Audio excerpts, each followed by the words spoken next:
Richard Gutierrez inamin na sa proseso na ng annulment ang kasal nila ni Sara Labati. Richard ipinagtanggol si Barbie Imperial. Inamin na nga ng aktor na si Richard Gutierrez sa publiko na nasa process na sila ngayon ng annulment ng kanyang estranged wife na si Sara Labati. Aniya, siguro yung tungkol sa amin ni Sara, ayoko na rin pag-usapan yung mga nangyaring detalye kasi we're actually going through an annulment now. Both parties want to move forward. Actually, at this point, naka-move forward na yung both parties. May equal time kami with our kids. Parang nagko-co-parenting kami and ang priority namin is to make sure that the kids live a good life. A happy life. Of course, kung happy siya sa buhay niya at happy ako sa buhay ko, makikita ng mga bata yun. Ang importante sa amin ay ang mga bata.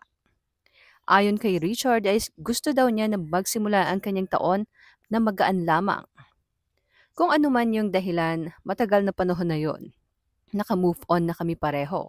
2025 na. Gusto kong magsimula yung taon na maganda, peaceful at happy. Let's leave that past in the past and we're all trying to move forward.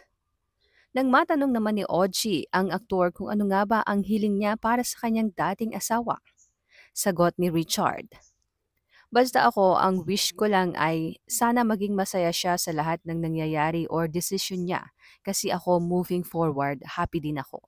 Yun din ang importante sa amin kasi kapag happy siya, makikita ng kids yun, maaapektuhan yung kids nun.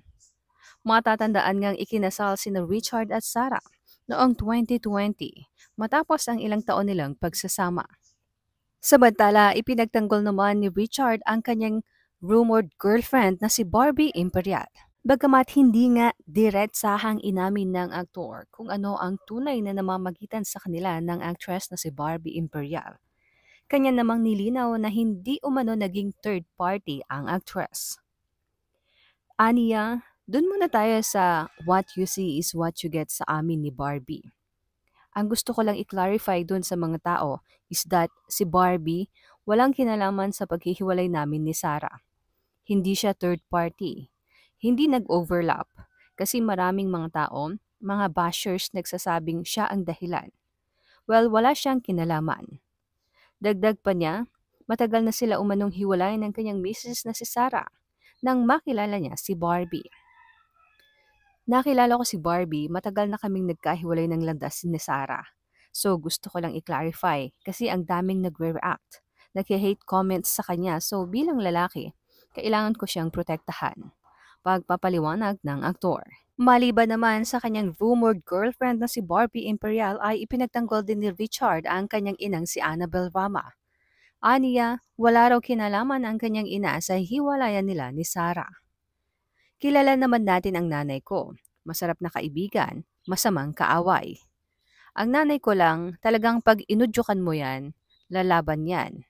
Bago lang siya sa social media, so may nababasa siyang mga negative comments. Gusto niyang patulan lahat.